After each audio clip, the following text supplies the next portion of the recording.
Hey everyone, for those of you that don't know me, my name's Chad. I make some videos on how to use IO and some different things that I'm doing. This season I'm doing basically what my setup is, so you can follow along. This is the third video in the series, and the first one was overview of my lead page. The second one was on these statuses, which, to be fair, is pretty boring.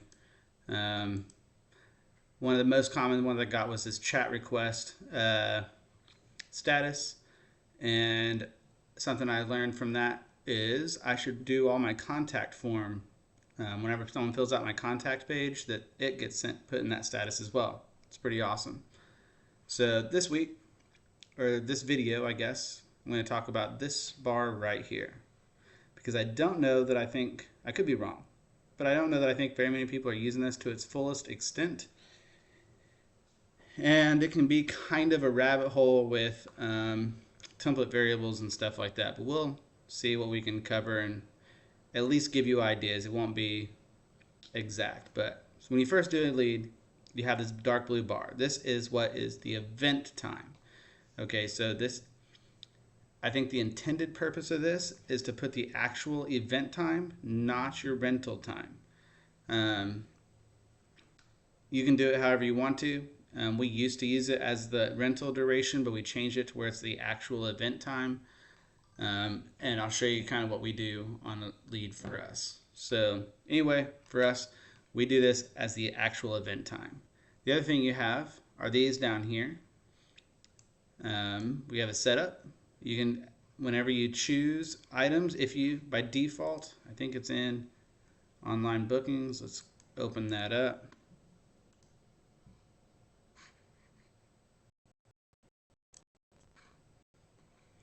You can choose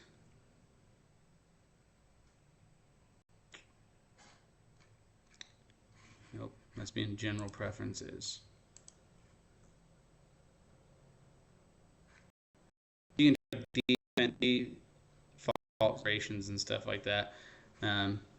Anyway, the setup duration is generally calculated by your items that you add to the cart. So if you add a bounce house to the cart,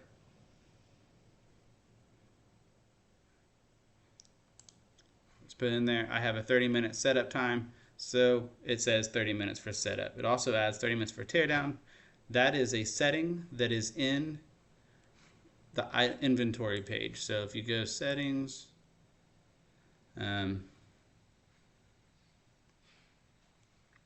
inventory, I'm just going to pick one.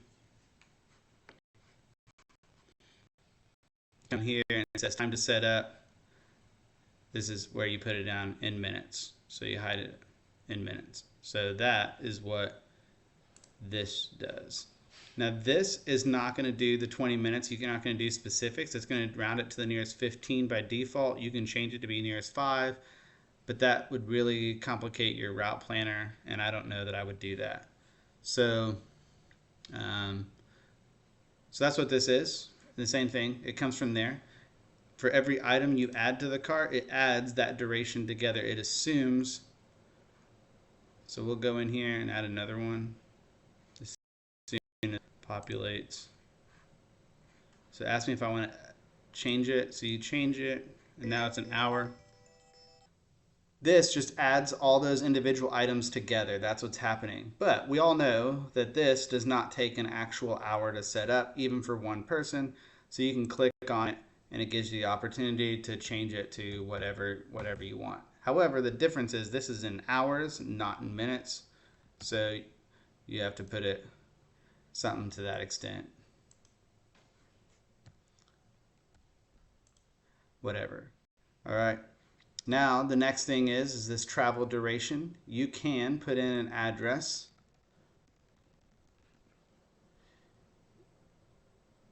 We're just going to put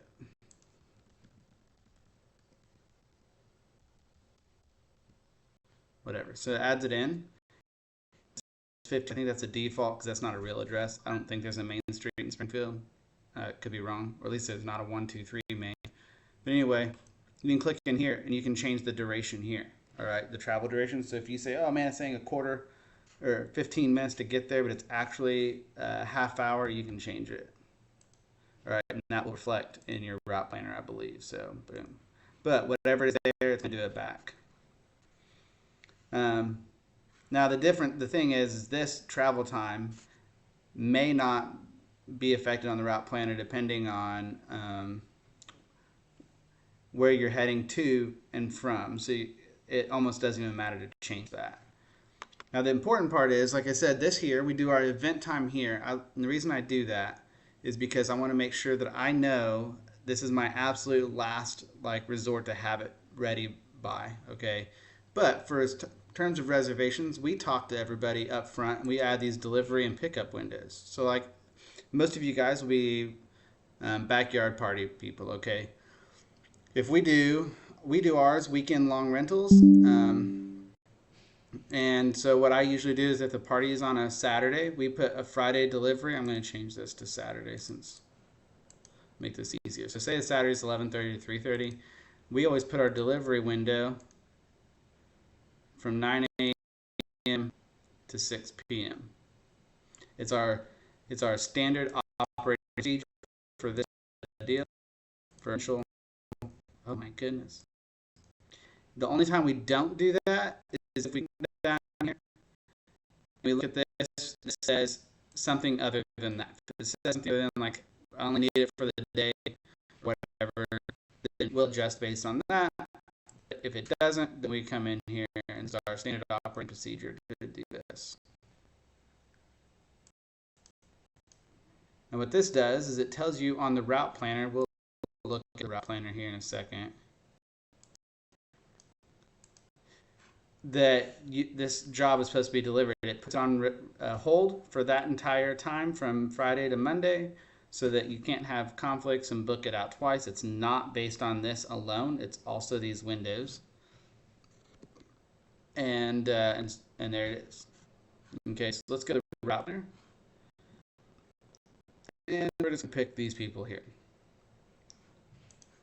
So this one here, the window, see that pink line? That is my return window. Same thing for deliveries, it'll put a pink line. So whenever you grab something in here, say it's over here and you grab it and put it over here, it's going to put that pink line, so you put anywhere in that pink line.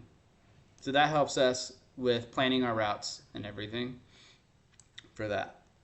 Now, like this here, you see the pink line is smaller. That's because this is not a residential customer. This is a commercial customer, so we have a tighter window and whatever.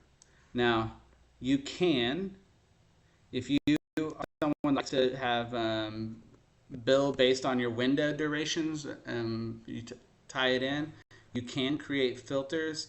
I believe I should probably check this out before whoops, let's go down here. Let's learn this together.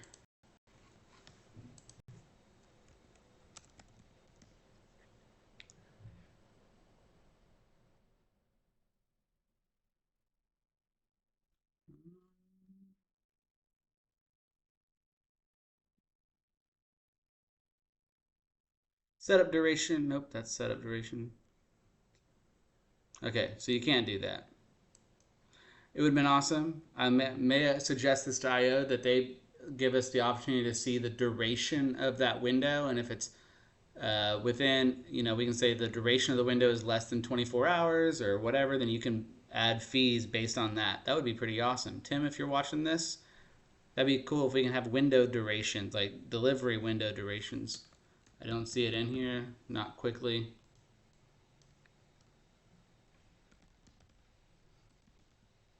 Yeah, so whatever. If we could do that, Tim, that'd be awesome. Can't believe I didn't think about that before. So, so now we know we got to be there quicker in that specific time for their event. Okay. Now, this is the really cool thing that I think a lot of people don't realize.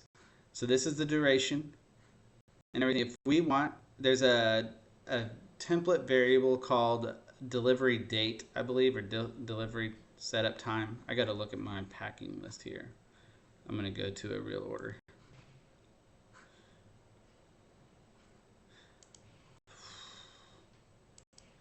I didn't mess up.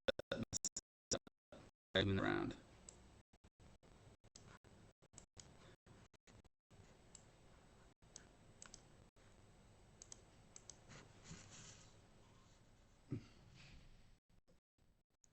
So if I open up this lead right here,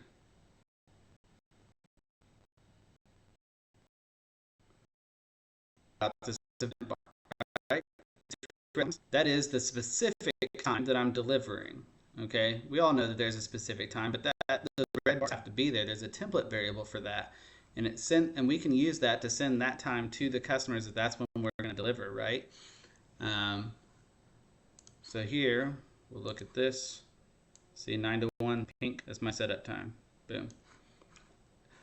But anyway, so we can send that variable to people, and we can use it in a ton of different places. Now let me show you where we use these variables. Okay, so in my packing list, we have a delivery variable, so I know it's between 9 and 9:04. I should be, this one is because customer pickup, it's not right. But it would say 9 to 1 or 9 to whatever time we're delivering. And then the rental duration, so we know that if it's there before 3, then we're safe. We're hitting their event. We're not messing anything up. And then we come back and pick it up whenever. So that's one instance of using the variables. We use it in automations. So we have delivery text.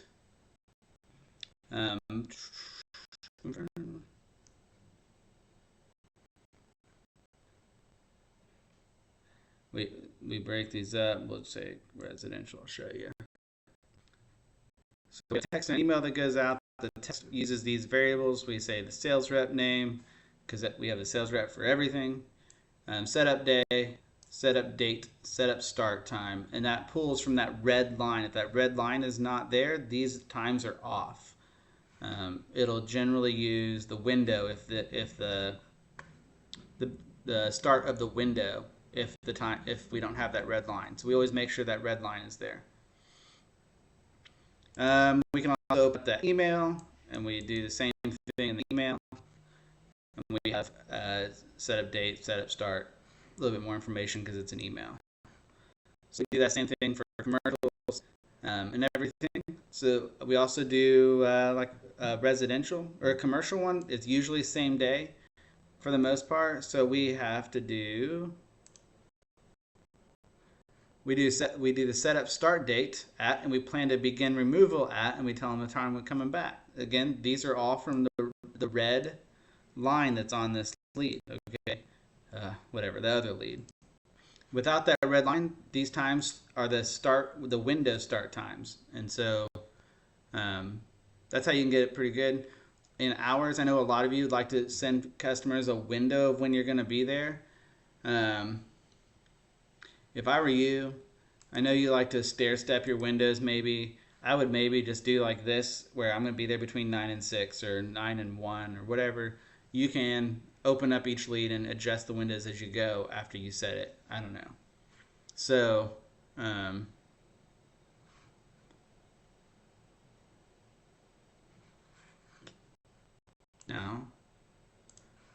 I'm going to grab it for a second and look at something.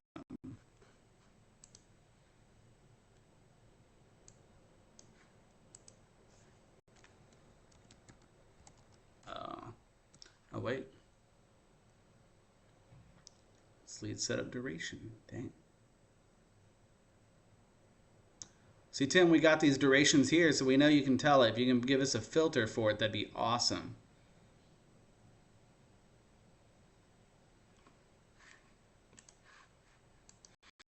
Yeah. So that's kind of an overview of how we use this. Now, there's 2 ways to do all this, but I use every bit of this in the red bars as well. You can either do it like we do. We generally will get all this information before we confirm an order. That way, it's just said and done. Alternatively, you can text or email the customers. You can get just this information here, get them on the books, and then go back and set these up. And you can set up reports, and which we'll cover in another video. Reports that say which ones don't have this item set up, so that you can make sure you call or send an email out based on what information you don't have. Um, but this bar is very important. It gives the customers the right time with the right information. We have customers all the time telling us that they are getting the information when they need to know it, um, and and they're very happy. We never have a customer that's upset about like a window or anything like that. Our delivery windows, we always tell them, hey, we're going to be there at 6 p.m. Give us 30 minutes before or after. Sometimes they'll call us 5 minutes after and say, well, we're 10 minutes behind. Sorry, there's traffic. Oh, okay, no problem. Just wanted to make sure. And that's it. That's usually no problem. Where the problem comes in is if you move your leads around, you have to make sure you save them. And we'll talk about that maybe another time. You have to make sure you save them to make sure that red line is there. If that red line's not there, you got to do a series of tasks to make sure that it shows up. So that's kind of how this event bar works and what we use it for and how we do it. Again, we try to get every bit of information we can when we take the order. You may try to just get the bare minimum and then follow up later to get more. Either way works. Great. This is just the way we prefer it.